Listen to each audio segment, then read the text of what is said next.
crazy. What we saw today in the Spurs vs United game is something which should not have been televised, alright? What we witnessed was an actual whipping. There was one group of lads there that had their butts open. People were standing there waiting to just be... Patrice Evra said something about giving people slaps. I'm not saying that they would get slaps. I'm saying what we saw on the pitch was like there was a bunch of whipping boys there ready to get done. And that's what happened today. Now, you can say 10 men, 10 men, 10 men.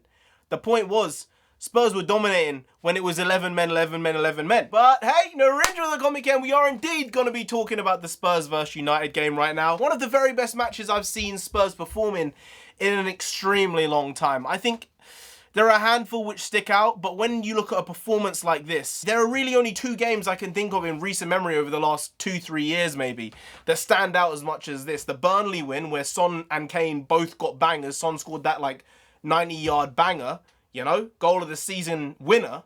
You know, that type of shenanigans was going on in that game. But also the Lucas Moura hat-trick, or the Son game versus City, where we ended up scrambling over the line, threw away goals. And this one, definitely up there. But this one hit different. And I think it's because United have always looked down on Spurs. No one's given us the respect that we sometimes deserve. But in this case, if a statement ever had to be made, it was this game here. When you look at what we did with Southampton, 5-2, with bloody Israeli side number 1. Maybe they were number 2. I don't know where they finished in the Israeli league. I can't remember their name, honestly. 7-2. And here's 6-1. Mourinho said it himself. Can you imagine if we were playing with an attack-minded coach, what the scoreline would be? Because the truth of the matter is, Spurs have such an incredible group of players right now that even though Mourinho is Mourinho and he's trying to be defensively solid, they're getting a bunch of goals that normally they wouldn't get anyway. And the shift that we're potentially seeing here is really, really seismic for Spurs. I mean, firstly, we're spending so much money on players.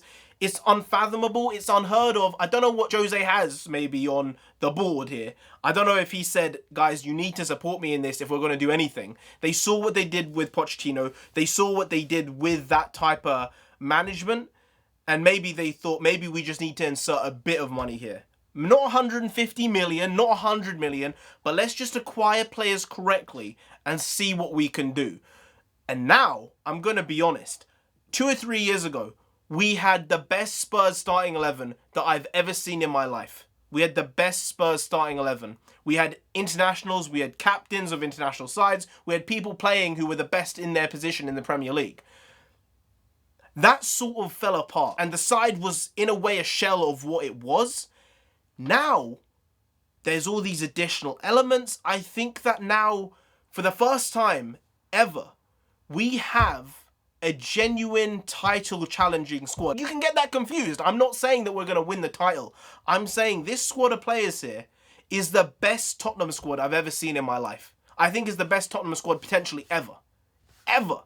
Whereas that first 11 previously over the last 3-4 years is the best first 11 I've seen in the Premier League from Spurs. I think this squad is the best Tottenham squad on record. I'm going to go through it now. You have Kane, Son, Bale, Moura, Lamela, Bergwijn and Vinicius now, who just popped in on loan. Those are just the forwards. That's a ridiculous amount of good, solid forwards. Like, that's nuts. We've never had that type of depth. We've never had any type of depth. You look at midfield, Kjolberg, Sissoko, and Ndombele, Lo Celso, Dele, Winks. You've got multiple people vying for multiple positions. People can come in and out. People can play rotationally. Some people who are attacking mids can also play centre mid. People who are right mids can play left mid. Defensive mids can also play attacking mid, some of these guys. So I think there's so much ability here to really structure a very well done season around these players. In defence, I think is now the only position we have a problem. You got Toby, you got Sanchez, Dyer, Doherty, Aurier, Reguilon, Davies. I think the only thing missing from that is one more centre-back. We need one more. I'm telling you, Kim Min-jae on the cheap, 10 to 15 milli. Just do it. Just do it. Take a chance. Take a chance, because that is the one missing factor. And the one thing that can cause this side to really mess up is if we have problems at centre-back. We've got cover for every other position. Every position has cover and quality cover. Centre-back doesn't. Okay, it doesn't have that. Everywhere else, very good recruitment. Even just bringing in Joe Hart. He's a winner. He's done things. People might complain about his left-sided nonsense, but he is a winner. He is a voice. And as a backup, him and Paolo, I think there's a good battle going on there. And you got Hugo between the bloody posts. This is unbelievable type of stuff. And I think it sort of showed today a little bit how out of their league they were compared to United. Like, United were just floundering. It's shocking because last year, the end of last year, come the back end of last season, United really went on a good run. Albeit because of penalties and because of VAR, and they got the good decisions going their way. This could be really, really special. But coming onto this game, we dominated them. It started off awfully. 30 seconds in, I felt there was something off. When they stood up from their knee, let's not get into that. Whatever it is, it is. I was like, something's off. Something isn't feeling right here. 40 seconds later, we give away a penalty. Sanchez, I don't know what you think you were doing. It was stupid decision-making. The worst piece of defending of the whole game from Spurs. The worst bit of play from Spurs in the entire game. But after that, we just dominated them from start to finish. There was a red card involved. Lamela. I mean, Lamela, I don't know what to say, really. Okay? I don't know what to say. Because what you did marred the game for everyone. People are going to be saying Lamela's a disgusting player. In some ways you are. Lamela's a South American slime ball. In some ways you are. But you didn't need to do that. We were dominating the game anyway. I really believe in this case we would have got the result. And you doing that just took away from everyone else's performance, including yours, because in the first half I thought you were actually surprisingly good. Everyone was very, very good other than Sanchez in the first 10 minutes. Everyone played really, really well. When you look at bloody Aurier, my guy over there, goal and an assist, his play has improved tremendously. I guess it's because Doherty's come in. This is great. This is what happens with competition for places. People have to up their games. Even with Davies when he came on, he's not the attacking type of player, but he got a penalty in the last 5 minutes. Improvements happen when people are challenged. And maybe this is the case here because Davies absolutely went for it in the last 5 minutes unnecessarily. Even up to minute 92, Spurs were pressing. Everyone was pressing. People were trying, even though there was 6-1 up, and there's no way anything bad's going to happen. They were still going, they were still going, they were still going. Schölberg stood out to me in this game more than any of the other games so far. He really, really had a good game. Sissoko as well. There was almost no wrong steps. No one put a step wrong in this entire game other than Sissoko when he put that step wrong on Martial. But other than that, this is some historic type of nonsense, guys. Kane, Son, Bale up front. What do you want me to say? What do you want me to say? I'm saying, what do you want me to say? I don't want to say that we're going to win a bunch of silverware this year.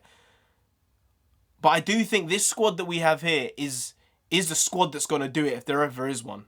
I mean, I'm glad Dele actually is coming on. It's showing that Mourinho actually has a little bit of faith in him at least. In the 2 games he has come on as a substitute recently, he's done well. I think it was Aurier's goal, which was a great passage of play. Absolutely incredible what they did with that. It was like I was watching a painting being painted with that goal. Some of the best looking football I've seen from Spurs in a long while. And I haven't even talked about Son or Kane really much at all here. Both of them got 2 goals and an assist each. Son is on top of the goal scoring chart somehow while playing as a winger. I don't know if he's going to get 15 goals this year. I don't know if he's going to get 20. I don't know if he's going to get 25. But if Bale, Son and Kane can collectively get 60 goals between them, we're getting Champions League football, boys. We might be challenging for other titles, other trophies, and this could be a very special season. So what's that thing? A phoenix rises from the ashes.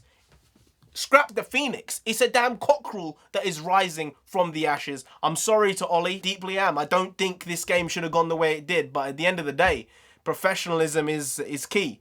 And if we'd just done 4-1 and just stayed there, I think it would have been a bad look. Anyway, guys, if you did enjoy this video, please do like, share, comment, and subscribe to the channel down there. If you didn't, then Hjulberg himself will come after you. You know, he's coming in with those hard tackles. The hard tackles. The super hard tackles. And you don't want that. No, you really don't. So just subscribe anyway to avoid that. Now, I've been NarendraTheComic. You've been great. I'll see you next time. That's tomorrow. If you don't know, make a video every single day.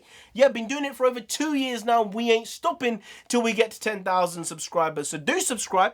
Pop back again tomorrow for some more quality shitty content because we're never not here. Never, ever not here. We've done it for 2 years, over 2 years, coming up to 3 years in about half a year.